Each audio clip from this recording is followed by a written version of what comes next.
Hello and welcome back to Pennyhill Junction. I hope you're all keeping safe and well. This video is part one of the Heritage Station build.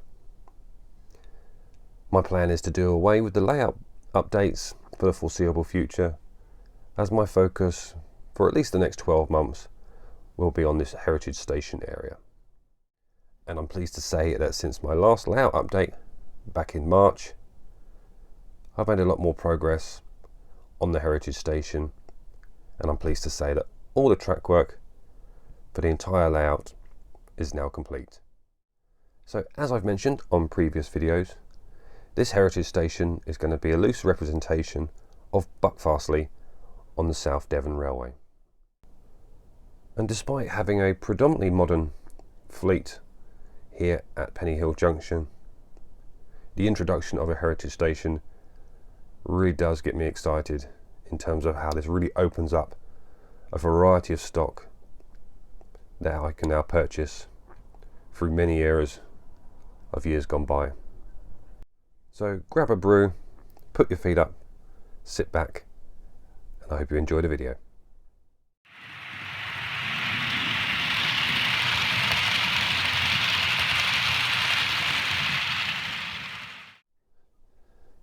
So on my last layout update, I think I was in a position where I just completed this line that comes off the suburban line, which goes into platform 1 of Pennyhill Junction Station.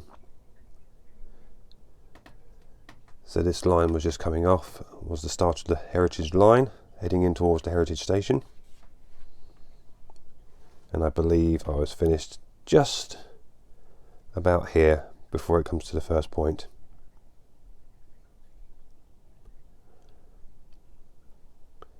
Now the track that I'm using is the Pico ballhead track, which has been really easy to work with, really impressed, excellent quality.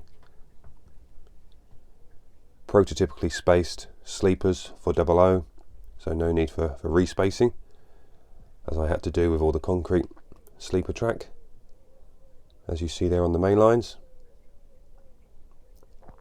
And what we also have with the Pico Code 75 ballhead track is you may just make out these very fine scale rail joiners. They're very, very small, very fiddly to connect, but I have to say it's well worth it because they do look good. So all the track has been glued down using exactly the same method as I did with the main lines. So rather than going through obviously the process again, I'll put a link at the top of the screen to my track laying videos from last year. But as I pan the camera around to that first point, you'll see that the track work has actually progressed right through the station and into the sidings there at the rear. So the platforms that you can see are the Hornby platforms. As I say, these are ones that I've had in storage for years. These are not the platforms that I'm going to be using on the station. They're just here as a representation at the moment to get an idea of length, and also, as you can see with that small line in there, when laying the track, just get an idea of where to position the track so there's sufficient space and clearance for my stock to pass the platforms without catching any edges. So I've just brought the camera back out of the station onto the Heritage line, which obviously curves round and then joins the three main lines. Obviously a Heritage line joining a main line is not necessarily prototypical. The reason I've done this is so that if I want to bring my stock off of the Heritage Station and into the main layout for a good run, I've literally just got to run it around that curve, and it's on the main layout. But in terms of when I'm actually using the Heritage Station area, where you can see the pencil marks here, and that's going to be a tunnel which will integrate into the back scene here and act as a scenic break. So once the heritage stock enters the tunnel, in a sense, if I'm doing a running shot, for example, that will be the end of that shot. It's unlike I would then film it coming out of the other end, and the idea is that it will stop and then do its return journey. So how I'm operating this heritage station, in a sense, is a bit like a end-to-end exhibition layout, where if I pan round again, you'll see it basically acts, once I have the back scene where you can see this gap between the cork, that will be a back scene running right across, which will then obviously divide it and keep the fiddle yard out of view, and it'll be very much like an end-to-end exhibition layout. So I've now taken a step back so you can get a full and more wide angle view of the heritage station, and I'll just pop up some photos as well of Buckfastleigh so you can see sort of what I'm trying to achieve with this section of the layout. So if we come down to the opposite end of the heritage station to where the sidings are situated, you see I've got my first Great Western class 08 currently sat in the head shunt. Obviously the first Great Western shunter would not necessarily be seen on the South Devon Railway, although I think first Great Western shunters have made an appearance on the South Devon Railway on various occasions. The Class 33 there is certainly a representation of what you see down on the South Devon Railway, as well as obviously the rolling stock and wagons that I have there as well. So the wagons have actually been in a box, brand new, unopened, for over a year now. But with having this track work complete, I thought it was a perfect opportunity to get the wagons out onto the layout. And something to point out about this particular area of the station, this siding you see here is not actually glued down, it's just got some temporary track pins dotted across.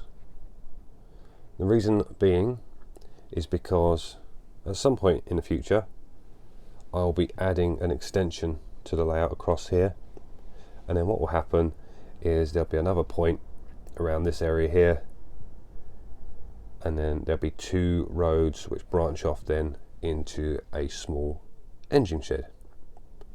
So the actual heritage station sidings and engine shed will likely come up to around this area of the layout here.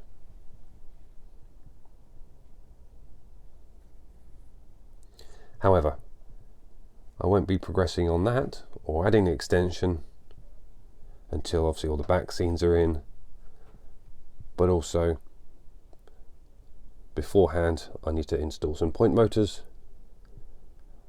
in that corner of the fiddle yard, because once this extension is in place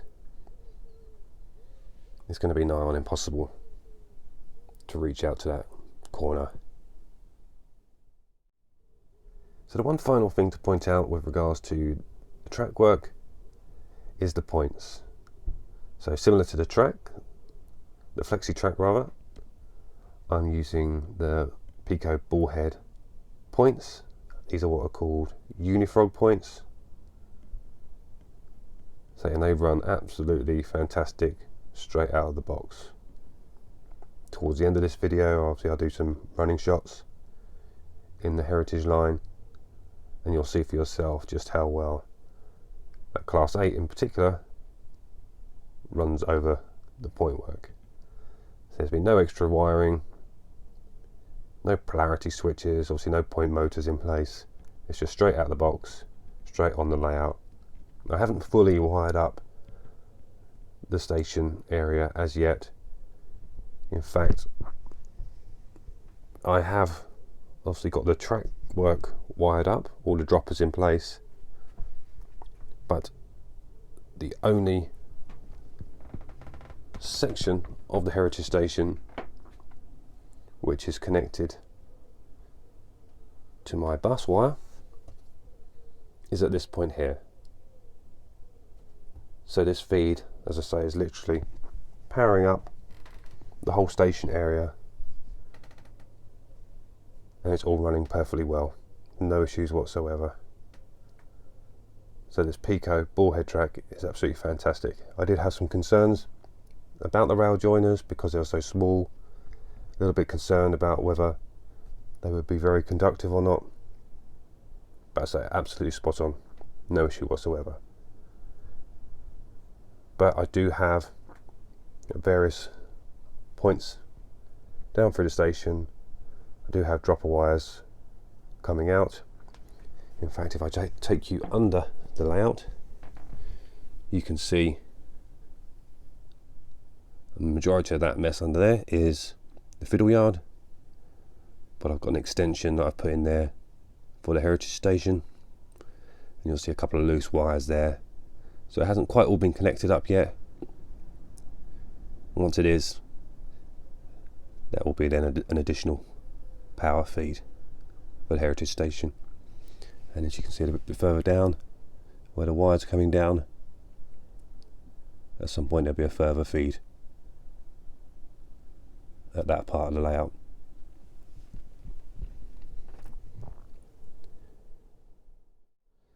So in terms of next steps of the heritage station progress, so referring back to the points quickly, these have only been pinned down, so I've just got a single pin keeping these down at the moment. Obviously the track at either end is glued down quite solid, so they are in quite firm. The reason I haven't glued these down yet is because at some point I may look to put point motors in, but then I may not. What's that? Because these are obviously, this setup here is right at the front of the layout, and every point is in very easy reach for me to just reach my hand over and flick the switch. But if I do want to obviously get the entire layout automated in some way, then I will look to have point motors in there as well. So I may, before I start to ballast, I may obviously put the preparation in place, get the holes in place for a point motor, so one, it doesn't prevent me from continuing with the ballast right through the station. That means if I do decide to have a point motor at some point in the future, I've literally just got to put the point motor underneath the baseboard and feed the pin up through the switch. And then it's just a case of adding some of the cosmetic sleepers just to fill some of these gaps where the tracks have joined. And then I already have the actual back scenes, the printed back scenes on order, which should be arriving in the coming days. And then hopefully once lockdown is over, I can get my hands on some wood, so we can actually get the back scene boards in place. I already have the wood that I need for the platforms. I'll be using 18mm MDF, as I have on the other side of the layout at Pennyhill Junction station. So part 2 of the heritage station build, as I said, should show the completion of the back scene boards and the station platforms. So that's it in terms of an update on the heritage station build. And as I said at the beginning of the video, focus for the next 12 months at least will be on this area now. So I won't be doing general layout updates. It will simply be an update on how the heritage station build is progressing. So it's taken a little while, but I'm pleased that all the track work here is complete. In fact, across the whole layout, it has been a challenge to obviously get all the track, with obviously manufacturing at Pico closing down for a period of time. So I had to go shopping around a variety of model rail retailers to try and get the stock that I needed to complete this section, which hasn't been easy, but I got there, and I'm pleased that it's all done now. Other than, of course, once the extension goes in place, there'll be a little bit more track work to do there, but that won't be for quite some time yet.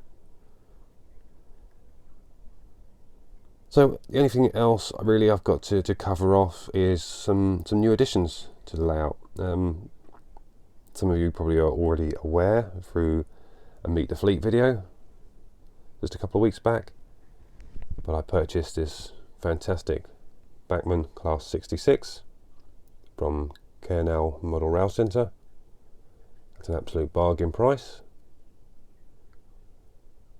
So if anyone wants to see that Meet the Fleet video, again I'll put a link to the video at the top of the screen, and you'll see right beside is the brand new Hornby Mark III sliding door coaches. These are the cross-country version, which are currently waiting on the cross-country HST to arrive, which I believe has now been delayed until July of this year. But for now, I have 68003 Astute, putting them around the layout.